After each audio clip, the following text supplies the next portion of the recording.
నెల్లూరు జిల్లా వింజమూరు పోలీసుల తీరుపై బాధితులు ఆందోళనకు దిగారు. గత 6 నెలలుగా మండల వ్యాప్తంగా వరుస దొంగతనాలు జరుగుతున్నాయని బాధితులు చెబుతున్నారు. సవర్ల కొద్ది బంగారం లూటీ జరుగుతుందని, జాతకాల పేరుతో టోక్రా వేస్తున్నారని బాధితులు ఆగ్రహం వ్యక్తం చేస్తూ పిఎస్ ముందు ఆందోళనకు దిగారు. నిందితుల వివరాలు తెలిసి కూడా ఎస్ఐ ప్రతాప్ లాలూచీ పడ్డారంటూ ఆరోపణలు చేస్తున్నారు బాధితులు. ఎస్ఐ ప్రతాప్ తీరును నిరసిస్తూ పిఎస్ ముందు బైఠాయించారు.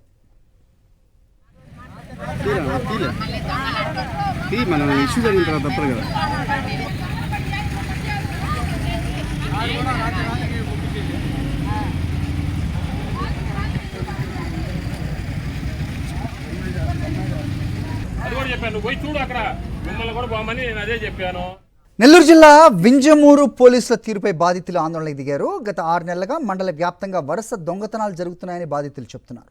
సవర్ల కొద్ది బంగారం లూటీ జరుగుతుందని, జాతకాల పేరుతో టోక్రా వేస్తున్నారని బాధితులు ఆగ్రహం వ్యక్తం చేస్తూ పిఎస్ ముందు ఆందోళనకు దిగారు. నిందితుల వివరాలు తెలిసి కూడా ఎస్ఐ ప్రతాప్ లాలూచీ పడ్డారంటూ ఆరోపణలు చేస్తున్నారు బాధితులు. ఎస్ఐ ప్రతాప్ తీరును నిరసిస్తూ పిఎస్ ముందు బైఠాయించారు.